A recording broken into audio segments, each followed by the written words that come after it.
நண்பர் ஒருத்தர் சொல்லிட்டு இருந்தார், சிஎம் விஜய் அவர்கள் இருக்கிற சினிமா நட்சத்திரங்கள் இருக்காங்கல்ல, எல்லாருக்கும் ஒரு டேட் ஒன்று கொடுத்துட்டு மொத்தமாக மீட் பண்ணி ஒரு ஃபோட்டோ ஷூட் நடத்திட்டாங்க. சீரியஸாக சொன்னாருங்க. அதுவும் உங்கள் விஜய் அப்படின்னாரு. எல்லாருக்கும் விஜய், தமிழ்நாட்டுக்கே விஜய். அவர் நம்ம உங்கள் விஜய் தாண்டி தமிழ்நாட்டுக்கே விஜய். அவர் ஒரு பெரிய ஆதங்கத்தில் சொன்ன விஷயம்தான் இன்றைக்கி அது விவாத பொருளாக மாறிக்கிட்டு இருக்கு. நான் கடந்த வீடியோவில் கூட சொல்லியிருந்தேன், தயவுசெய்து இந்த சினிமாக்காரர்களுக்கு அப்பாயின்மெண்ட் கொடுக்காதீங்க, அது இந்த நேரத்தில் வேணாங்க.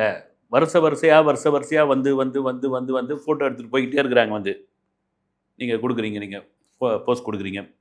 அதுலேயும் குறிப்பாக இந்த தேர்தலுக்கு முன்னாடி உங்களை பற்றி, சிஎம் விஜயை பற்றி, அப்போ சிஎம் இல்லை விஜயை பற்றி வாய் கூசாமல் பச்சையாக பேசினவங்க, பேசினவங்க அந்த வீடியோலாம் இருந்தால் கூட நீங்கள் எடுத்து போட்டு பாருங்கள். ஆனால் அவங்களுக்கு எப்படி சிஎம் ஆன பிறகு இப்படிலாம் பேசணும், எப்படின்னா நம்ம முகத்துக்கு நேராக பார்க்குறோம் அப்படின்னு கொஞ்சம் கூட கூச்ச நாச்சமே இல்லையா அப்படின்னு தோணுது. நீங்கள் ஏன் அவங்களுக்கு அப்பாயின்மெண்ட் கொடுக்குறீங்க? செல்வி ஜெயலலிதா அவர்களாக இருந்தால் கிட்ட கூட சேர்க்க மாட்டாங்க. அந்த போயஸ் கார்டு இந்த ரோடு வழியாக கூட வந்துடக்கூடாது. அவங்க அது கேமராவில் பார்த்து அவனை அப்படியே விரட்டுங்கன்றாங்க. சரி, நம்ம எல்லாருக்கும் நல்லவனாக இருக்கணும், ஏன் தேவையில்லாத விமர்சனம், எதிரிக்கு நண்பனாகணும் அப்படின்ற ஒரு மனநிலையில் விஜய் இருக்கார் பொழுது. அதெல்லாம் மீறி நேற்று முன்தினம் கிட்டத்தட்ட ஒவ்வொருத்தரும் ஒவ்வொரு விதமாக சொன்னாங்க. ஒரே நாளில் 12 பாலியல் சம்பவங்கள் நடந்தது. அப்புறம் 5 பாலியல் சம்பவங்கள், அதுவும் குழந்தைகள் மீதான பாலியல் சம்பவங்கள். இதெல்லாம் எங்கே போயிட்டுருக்கு, என்னங்க இப்படியாப்பட்ட ஒரு சம்பவம் நடந்துக்கிட்டு இருக்கு? சிஎம் விஜய் அவர்கள் சிம்ரன் கூட ஃபோட்டோ எடுத்துக்கிறாரு, ஷாம் கூட ஃபோட்டோ எடுத்துக்கிறாரு, சிலம்பரசன் கூட உட்காந்து பேசிகிட்டு இருக்காரு. அப்புறம் விஷால் ஏதோ ஒன்று எடுத்துன்னு கொடுக்குறாரு. அதை வெளியே அவர் பயங்கர பெருமையாக அவர் சொல்லிக்கிறாரு. எல்லாரும் பொக்கே, சால்வை, புத்தகம் எடுத்து போய் கொடுப்பாங்க. நான் ரொம்ப பின்தங்கிய அல்லது ஏழ்மை நிலையில் உள்ள 3 மாணவிகளுக்கான கல்வி கட்டணத்தை கட்டிட்டு அந்த லிஸ்ட்டு எடுத்து போய் அவர்கிட்ட கொடுத்தேன் அப்படின்னு. ஏன் அவர்கிட்ட கொடுத்தாருன்னு தெரியல. இதே விஷால் தான் விஜய் ஜெயிச்ச உடனே அப்படி ஏதேதோ ஒரு கருத்தெல்லாம் சொன்னார். இங்கே அரசியலுக்கு விஜய் வந்த பிறகு அதற்கு எதிர்வினையானாலும் ஒன்று பண்ணிக்கிட்டு இருந்தார். அதெல்லாம் ஒத்தனையும் காமெடியாக இருந்தது, அது வேறு விஷயம். இந்த புளியை பார்த்து பூனை சூடு போட்டு வச்சுருவாங்களே, அந்த மாதிரி கதை தான். ஆனாலும் அவர் விஜயோடைய நண்பர் நான், அவருடைய ரசிகர் நான், அவருடைய தம்பி நானுன்னு விஷால் சொல்லிக்கிட்டாலும் அவர் மீது ஒரு பொறாமை இருக்குது. காரணம் என்னென்னா, அவருக்கு முன்னாடியே நம்ம அரசியல் கட்சி ஆரம்பித்தோம், இல்லை அரசியலாக உள்ளே வரணும்னு ஆசைப்பட்டோம். இந்த மழை வெள்ளம் வந்த பிறகு பார்த்தீங்கன்னா அண்ணா நகர் மேடான பகுதி சென்னையில், அங்கே நின்றுக்கிட்டு இன்னாங்க இப்படிலாம் தண்ணி தேக்குது, இதெல்லாம் யாரும் கேட்க மாட்டீங்களா, எங்கள் அப்பா அம்மாலாம் வயசானவங்க வீட்டுக்குள்ளே இருக்கிறாங்க பாருன்னு சொல்லி ஒரு வீடியோவை போட்டு மொக்க வாங்கினவர். அவர் ஆர்கே நகர் தொகுதியில் நிற்க போகிறேன்னு சொல்லி வேட்பு மனு எப்படி தாக்கல் பண்ணணும்னு கூட தெரியாமல் அங்கே போய் அசிங்கப்பட்டு வந்தவர். சொல்கிறதுக்கான காரணம் என்னென்னா, அவர் ஏதோ ஒரு லிஸ்ட் எடுத்துன்னு அவர் வெளியே நான் சிஎம் விஜய் அவர்களுக்கு பெரிய ஆனர் பண்ணிட்டேன், அதை பண்ணிட்டேன், இதை பண்ணிட்டேன்ட்டு பயங்கரமாக சொல்லிகிட்டு இருக்காரு. நான் என்ன சொல்கிறேன்னா, இன்றைக்கி மக்களுடைய பிரச்சனை பெரும் பிரச்சனையாக இருக்கிறது. ஏறக்குறைய சிஎம் விஜய் அவர்கள் முள் படுக்கையில் தான் படுத்துக்கிட்டு இருக்காரு. அப்படி தான் இந்த பதவியே அப்படி தான், ஒரு முள் கிரீடம் வைத்த பதவி தான். அதில் மாற்றுக்கிறது கிடையாது. முதல்வன்ல ரகுவரன் பேசுகிற வசனம் தான் அர்ஜுன் கிட்ட, ஒரு நாள் உள்ளே பாருங்க, ஒரு நாள் இருந்து பாருன்னு அவர் சொல்கிற வசனம் தான். இன்னைக்கு 34 நாட்களை கடந்துட்டார். இந்த 34 நாள் எப்படிப்பா இவர் கடந்தாருன்னு சொல்லி எதிர்கட்சிகளால் தாங்கவே முடியல. அதாவது வெம்பி வெடிக்கிறாங்க. எப்படியாவது விஜயை தரன்னு அந்த நாற்காலியிலேருந்து அப்படி அந்த அரியணையிலேருந்து இறக்கி விடணும், ஏதாவது ஒரு வகையில் இந்த ஆட்சியை கவுக்கணும், ஏதாவது வழி கிடைக்காதா அப்படின்னு கொந்தளிச்சு போய், நான் திமுகவை மட்டும் சொல்ல, அதிமுகவும் அப்படிதான். ஏன்னா அதிமுகன்ற ஒரு கட்சியே காலி ஆகி போச்சு. அந்த கூடாரத்தையே தூள் ஆக்கிட்டாரு சிஎம் விஜய். பாருங்க, விஜயபாஸ்கர் அப்புறம் வெளியே வந்துட்டார். தயவு செய்து அவரை உங்கள் தாவேக்கால சேர்த்துக்காதீங்க. அதுக்கு ஒரு தனி வீடியோ போட வேண்டியதாக இருக்கும். தயவு செய்து சேர்த்துக்காதீங்க. பல பேருடைய இது அதுதான். ஏன்னா ஊழலினுடைய ஒரு மொத்த வடிவமே அவர் தான். எந்தெந்த வகையில் ஊழல் பண்ணலாமோ அந்தந்த வகையிலாம் ஊழல் பண்ணுவார். நம்மளாம் ஒரு சின்ன தப்பு பண்ணிட்டாலே ராத்திரிலாம் தூக்கமே வராதுங்க. அதுதாங்க அந்த மிடில் கிளாஸ் சாமானியோடைய மனசு. யாராவது ஒரு கடைக்காரர் எக்ஸ்ட்ரா ஒரு 100 ரூபாய் கையில் கொடுத்துட்டாரு, தெரிஞ்சோ தெரியாமலே எடுத்துன்னு வந்துட்டா கூட எப்படிலாம் பாவம், அவர் அந்த 100 ரூபாய்க்கு என்ன கஷ்டப்பட்டுருப்பாரு. நாம் அந்த பணத்தை எடுத்துன்னு வந்தோமே, நமக்கு ஒரு 500 ரூபா செலவாயிடுமே, இப்படியா நமக்கு தோணும் வந்து. இதுதான் இரக்கமுள்ள மனசு.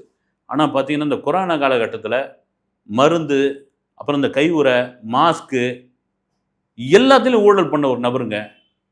இந்த குட்கா வந்து இந்த குட்கா இளைஞர்களை அப்படி பாதிக்கிறது. அதுவும் முக்கியமா புற்றுநோய்க்கான மிகப்பெரிய ஒரு ஒரு ஒரு பொருள் அது. அத வந்து தயவுசெய்து பயன்படுத்தாதீங்கன்னு சொல்லும்போது, அதுக்கு வந்து கோடிக்கணக்கில காசு வாங்கின்னு இந்த குட்கா விக்கிறதுக்கு அனுமதி குடுத்தவர் அவரு. இப்படியே அடுக்கிட்டே போகலாம் வந்து. ஆனா நேர்ல பார்த்தீங்கன்னா, அவ்வளோ பவ்யமா இருப்பாரு, அவ்வளோ சாந்தமா இருப்பாரு, அவ்வளோ சிரிச்ச முகமா இருப்பாரு. இவராப்பா இப்படின்னு எல்லாரும் நினைப்பாங்க. நீங்க கனிம வள கொள்ளையில இருந்து பார்த்தீங்கன்னா, குட்கா ஊழல் வரைக்கும் அத்தனையிலும் அத்துப்படி வந்து. நீங்க எத்தனை ரெய்டு விட்டாலும் சரி, அவர ஒண்ணும் அசைக்கவே முடியாதுன்ற அளவுக்கு அவர் இப்ப தவேகாவுக்கு அடி போடுறாரு. தயவு செய்து சிஎம் விஜய் அவருக்கு ஆலோசனையாக விஜய் அவர்களுக்கு ஆலோசனையாக இருக்கிற சபாநாயகர், அப்புறம் வந்து செங்கோட்டையன் அவர்கள், ஆதவர்ஜன் அவர்கள் இவங்கெல்லாம் சேர்த்துக்காதீங்க. ஏன்னா இது மக்களுடைய கருத்து தான். மக்கள் எல்லாத்தையும் வாட்ச் பண்ணிக்கிட்டு இருக்காங்க.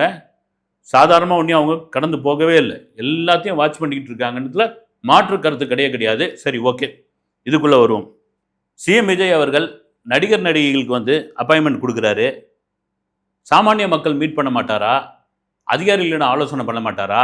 அப்படின்ற ஒரு கேள்வி இருக்கும்போது, ஏங்க அவர் ஓய்வு நேரத்தில் தாங்க இதெல்லாம் வந்து மீட் பண்ணுறாரு. அவர் செக்ரட்டரியேட் 9:30 மணிக்கு வந்துடுறாரு, 5:30 மணிக்கு கிளம்பிடுறாரு.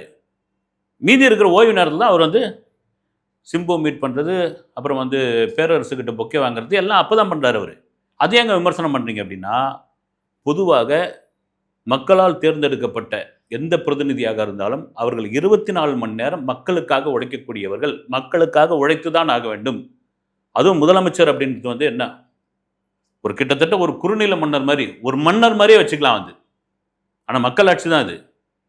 எந்த நேரமும் அலர்ட்டாக இருக்கணும், எந்த நேரம் மக்களுக்கான பிரச்சனையை பேசக்கூடிய அளவுக்கு இருக்கணும், அதிகாரிகளுடன் தொடர்பில் இருக்கணும். ரொம்ப ரொம்ப முக்கியமான ஒரு விஷயம். நான் படிச்சது தான் வந்து அப்பொழுதைய சிஎம்மாக இருந்த எம்ஜிஆர் அவர்கள் அதிகாரிகளுக்குன்னு தனியாக ஒரு பர்சனல் லேண்ட்லைன் நம்பர் கொடுத்து வச்சிருப்பாராம். பார்த்துங்க, அப்போ செல்ஃபோன் கிடையாது, லேண்ட்லைன் நம்பர், பர்சனல் நம்பர். இது யாருக்கும் மற்றவங்களாம் இருக்காது வந்து. ஏன்னா அவர் பக்கத்திலேயே இருக்குமா வந்து. ஆற்காடு தெருவில், டி நகர் ஆற்காடு தெருவில் தான் அவருடைய வீடு. அந்த பர்சனல் லேண்ட்லைன் நம்பர்ல இருந்து இரவு எத்தனை மணிக்கு ஃபோன் வந்தாலும் அவர் நேரடியாக எடுப்பார். ஏன்னா அது முக்கியமான ஃபோன்.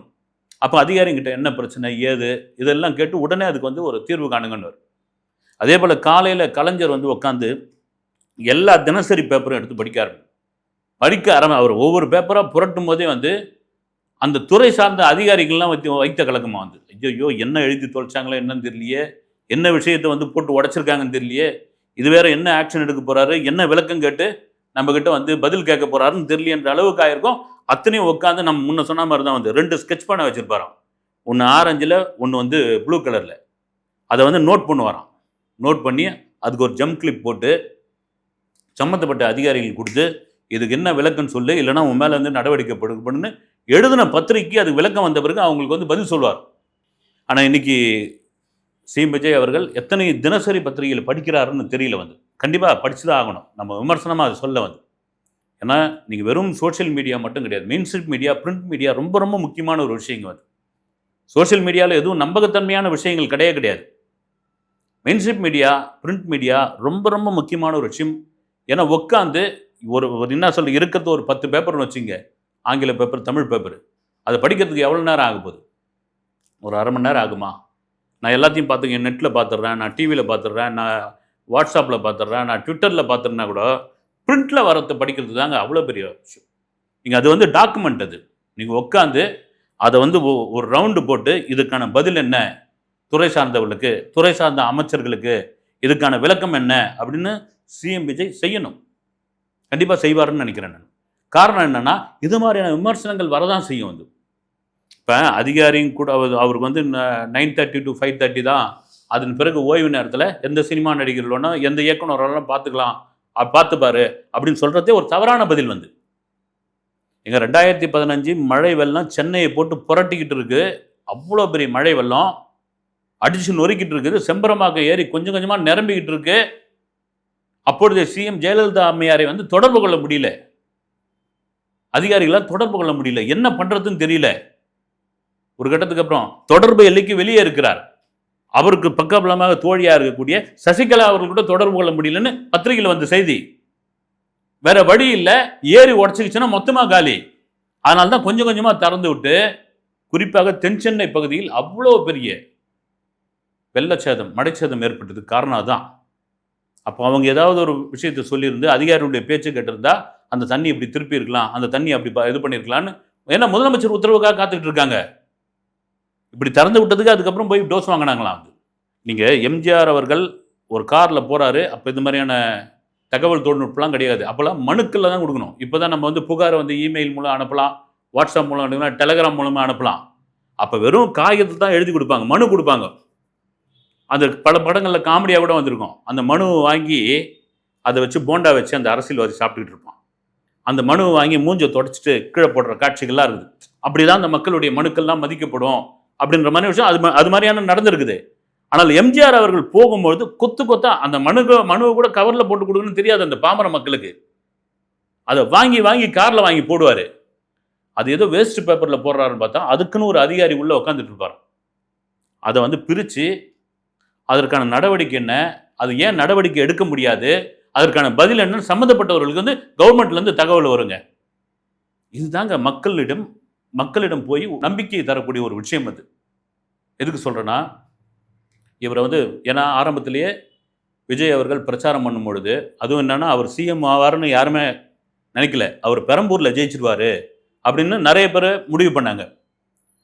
திருச்சி கிழக்கில் கூட அவர் ஜெயிக்க மாட்டார், பெரம்பூரில் ஜெயிச்சிருவார்னு. அப்போ இந்த பெரம்பூர் மக்களிடம் போய் எதிர்கட்சிகள்லாம் என்ன சொன்னாங்கன்னா, ஏங்க விஜய்க்கெலாம் ஓட்டு போடாதீங்க, அவரை நீங்கள் எளிதில் அணுகவே முடியாது, அவர் கேராவன்லேயே கூட இருக்கிறவர், அவருடைய தரை அவருடைய கால் தரையில் படாது, அவர் ஒரு நடிகர், அவரை நீங்கள் போய் பார்க்கணுன்னா பிரசாத் ஸ்டுடியோலையோ அல்லது மோகன் ஸ்டுடியோவில் தான் போய் பார்க்க முடியும், மற்றபடி அவருக்கு நீங்கள் ஓட்டு போடுறது வேஸ்ட்டு, அவரை நீங்கள் எளிதில் அணுகவே முடியாது அப்படின்னு அவங்க தொடர் பிரச்சாரம் பண்ணாங்க. நமக்கே கூட ஒரு சின்ன ஒரு சினிமா பத்திரிகையாளராக கூட அவரை போய் ஒரு பேட்டி எடுக்கிறது ஒரு பெரிய கஷ்டம். எந்த ஒரு பெரிய மாசியரும் அவ்வளோ சீக்கிரம் போய் பேட்டி எடுக்க முடியாது. இவங்க சொல்கிறது உண்மைதான் போலகுதுன்னு அப்பயே விஜய் பேசினார். என்னை அணுகிறது ரொம்ப ஈஸிங்க, இதே பெரம்பூரில் ஒரு ஆஃபீஸு, இதே பெரம்பூரில் ஒரு வீடு எடுக்க போகிறேன், இங்கே தான் தங்க போகிறேன், நான் இந்த மக்களோட மக்களாக தான் இருக்க போகிறேன், உங்களோட பிரச்சனையை என்கிட்ட நீங்கள் சொல்லலாம் அப்படின்ற ஒரு நம்பிக்கை வார்த்தை இருக்குது இல்லைங்களா, அதுதான் பெருவாரியான வாக்கு வித்தியாசத்தில் அந்த தொகுதியில் அவர் வெற்றி பெற்றார். தமிழகத்தில் ஜெயிச்சிட்டார், முதலமைச்சர் ஆகிட்டார். ஆனால் இது வரைக்கும் போய் அந்த தொகுதியில் போய் ஒரு நன்றி சொல்லியே அப்படின்ற ஒரு விமர்சனம் கண்டிப்பாக இருக்குது. இதெல்லாம் கண்டிப்பாக இது ஒரு பிஆர்ஓ ஒர்க்கு. இந்த மக்களால் தான் நீங்கள் இதுக்கு முன்னாடி தளபதி விஜயாக இருந்திருக்கலாம், நீங்கள் தமிழ்நாட்டு முதல்வர் விஜய். அது ரொம்ப முக்கியமான ஒரு விஷயம். ஏன்னா தொடர்ச்சியாக அந்த மாதிரி விமர்சனங்கள் வந்துக்கிட்டே இருக்கும்பொழுது சாதாரண மக்களுக்கு என்ன ஆகிடும்னா, என்னங்க இவர் சினிமாக்காரராக பார்த்துக்கிட்டு இருக்காரு, சினிமாக்காரராக ஃபோட்டோ எடுத்துக்கிட்டு இருக்காரு, நாங்களாம் மனுஷன் கிடையாதா?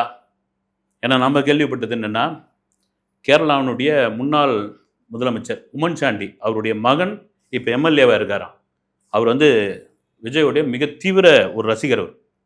அவர் பல நாட்களாக அப்பாயின்மெண்ட் கேட்டுக்கிட்டு இருக்காராம், அவரை பார்க்கணுங்கன்னு. கேரளாவில் இருக்கிற ஒரு சட்டமன்ற உறுப்பினர், முன்னாள் முதல்வருடைய ஒரு மகன், அவர் அப்பாயின்மெண்ட் கேட்டுக்கிட்டு இருக்காராம். அப்பாயின்மெண்ட் கொடுக்கல அப்படின்ற ஒரு கேரளாவிலேருந்து, கோழிக்கோடுலேருந்து, காசர்காடுலேருந்து 2 பேர் தம்பதிகள் நடந்தே சென்னைக்கு வந்திருக்காங்க. 750 கிலோமீட்டர் விஜய் வெற்றி பெறணும் அப்படின்றதுக்காக நீங்கள் அவங்கள பார்க்க தேவையில்லை. அவங்கள யாரோ மூத்த அமைச்சர் யாரோ ரிசீவ் பண்ணி, ஏன்னா இப்போ சிஎம் விஜய் பார்த்துட்டாருன்னா ஊரில் இருக்கிறவங்க பூரா இது மாதிரி கிளம்பி வந்துடுவான், நடைபயணமா ஈஸியாக பார்த்துடலாம் பொழுதுன்னு. அப்புறம் குட்டிக்காரனாட்சின்னு வருவான், தலைகழ நடந்து வருவான், அதெல்லாம் சாத்தியம் கிடையாது. இதெல்லாம் மீறி மக்களுக்கான நம்பிக்கை அப்படின்போது நீங்கள் ஒரு எளிய முதல்வராக மக்கள் அணுகுவதற்கு ஒரு எளிமையான முதல்வராக இருக்க வேண்டும் என்பது மக்களுடைய கருத்து. அடுத்த வீடியோவில் சந்திக்கிறேன். நன்றி.